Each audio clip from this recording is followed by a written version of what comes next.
Hey everybody. I wanted to do a quick video to address something that I've been having a discussion with somebody about on YouTube for a while now.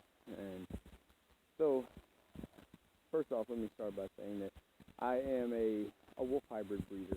I've been breeding wolf hybrids for the better part of 12 years now. And over the past few years, I had a little bit of trouble to where I was forced to do a lot of moving around, and all of the animals that I did have, I actually left with my family, who were also in the business of breeding wolf hybrids. That's how I got into it.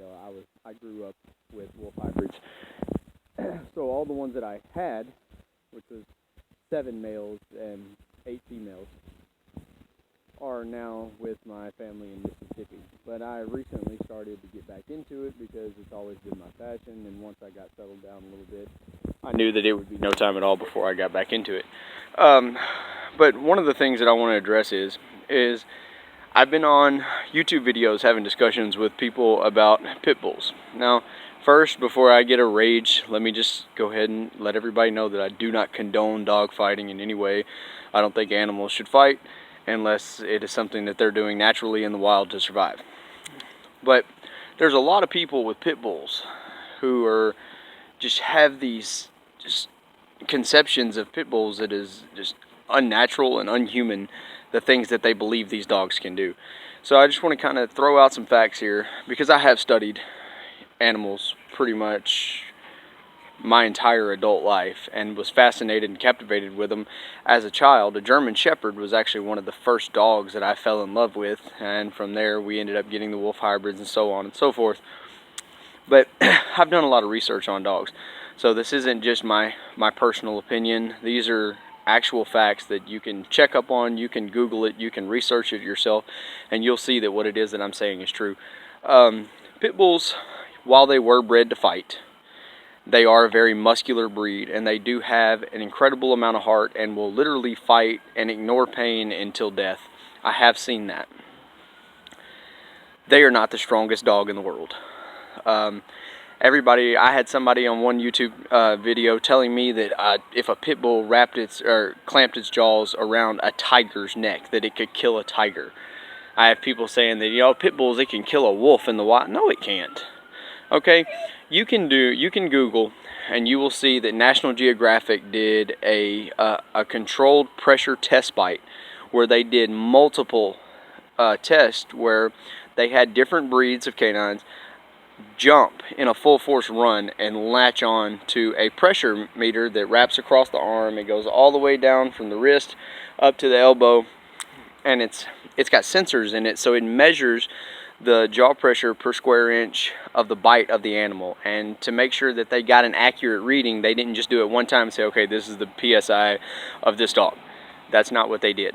They did multiple tests to be able to come up with a number that was consistent and an average between those consistent numbers. And the pit bull had a jaw pressure bite of 235 pounds. I believe, it was 235 for the pit bull, and it was actually 238 pounds of jaw pressure per square inch for the German Shepherd. A pit bull does not have a locked jaw. There's no such thing as a dog that locks its jaw once it bites on. A pit bull, since it has a wider head, and when it fights, it gets one good bite and shakes and uses its body muscle, its body mass, to generate the damage, because the bite itself is not hard.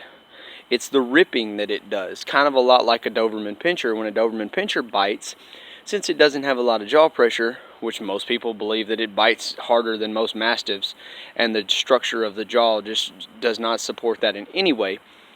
But when it bites a hold, it rips. That's where it generates its power from. That's where it generates its attack from. It's not because of a locked jaw. It's not because of I had people say that a pit bull bites just as hard as a hyena. A hyena can generate up to 1,100 pounds of pressure per square inch from its bite. Now, the test that National Geographic did, if you look at it, you will see that they put it's actually a different monitor, but it's made by the same company. So it generates the same results, but it wasn't safe for them to use the arm tester. It was safer for them to use a bite stick. But it's made from the same company, it's the same equipment, it's just in a different shape. So it's safer for the people to use it who are around this animal. But this wild wolf who's in captivity, so I guess he's not wild anymore, but they stuck it into the wolf's face, and it bit down on it, and it generated a bite pressure of 406 pounds. And as a defensive bite with no momentum, no rip, no jerk side to side, you know, if you pull this bite pressure test up, you'll see that they did the German Shepherd and the Pitbull and the Rottweiler. They had them take a run, straight full force run, and leap into the air and grab a hold generated with all the force of their body weight. And then they did it with this wolf, and it barely nipped it, and it generated almost twice as much jaw pressure than what the Pitbull did. Excuse my stuttering and staggering and everything. It's a little chilly outside, and I wasn't prepared to do a video, but I had to because I've been having a 2-hour discussion with somebody on YouTube that just thinks that a pit bull can kill anything. If it's got 4 legs, they think a pit bull can kill it. Then I have people say, oh, there's videos of pit bulls going after a bear, fighting a bear, 2 dogs on 1 bear. And then they showed me the video, and it's 2 doggos. And it's very easy to tell they're not pit bulls. And the bear has had his claws removed. That's hardly a fair fight. But the bear was still kicking the shit out of one of those dogs while the other one was biting a hold of it. They did no damage to the bear. So a pit bull cannot kill a wild animal. It's not going to drop a 1,200 pound bison. It's not going to do it. It's not going to drop a 300 pound bear. And I actually have videos, and I'm going to give you some of the names of these sites. You can go to LiveLeak's webpage. LiveLeaks has a lot of things that, once again, I do not condone, but you will see dog fights of all sorts, of all sizes, and you will see a lot of pit bull win in dog fights. But there's also hundreds of videos on this webpage of pit bulls being slaughtered in dog fights by bigger, stronger breed dogs. And these are dogs. These are not wild animals. Now, there are some breeds out there like the Caucasian Shepherd, the Turkish Kangol, and a few others that I can't seem to think of right offhand, but there is multiple breeds out there who were bred as livestock guardians to run wolves off. Their size, their bark, their aggression towards defending their flock presents a challenge for the wolf that the wolf would tend to stay away from rather than risk an injury or an open conflict. It's almost like territory out in the wild. Wolves are going to be cautious when approaching other wolves' territory because they know what the consequence is. This is that wolf using its intelligence to its advantage. It's not that wolf afraid. It's that wolf not willing to risk a fatal injury because that wolf knows that it has to hunt and fight to survive. Don't consider that animal a coward because it's smart enough to know what it has to do in order to live. But if you take these Kangols over there, and these Kangols are going up against these Kangols are 150, 160, 170 pounds, massive dogs, massive, and they're going up against 70-pound eastern wolves.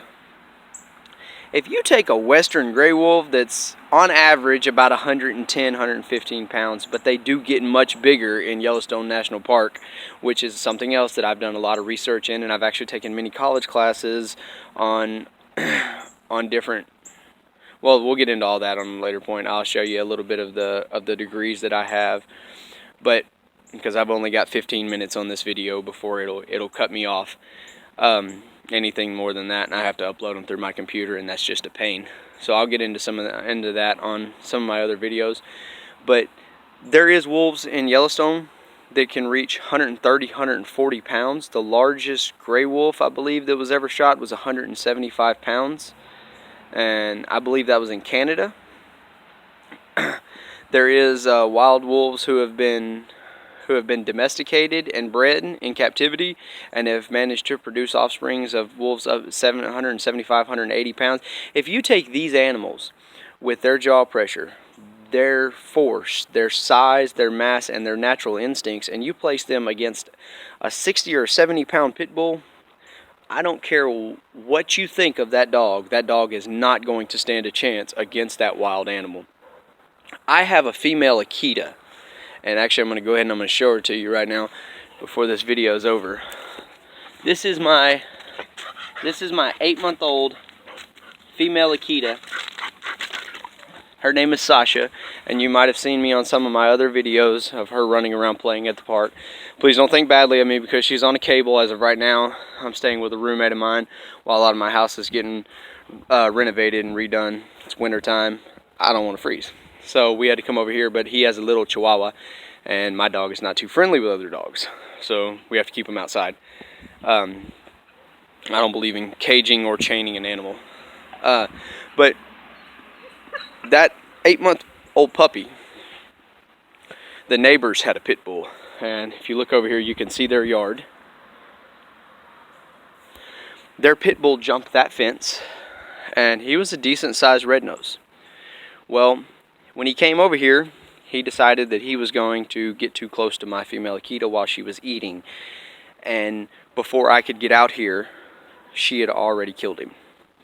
Now, I had to deal with a long drawn out process of the police showing up and everything else, and at one point I thought my dog was going to be taken because of what she did, but she was still restrained in the yard, and the pit bull who had jumped the fence was technically in the wrong.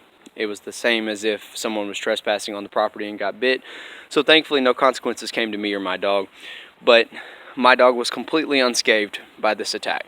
And this was about a 70 or 60, I'm going to be generous, and I'm going to say a 50-pound pit bull. Muscular, solid red. Wish I would have had the video, some video or pictures to be able to show you what size he was. He was no mixed breed. He was a full-blooded pit bull. From the looks of him, he looked like he could be really intimidating.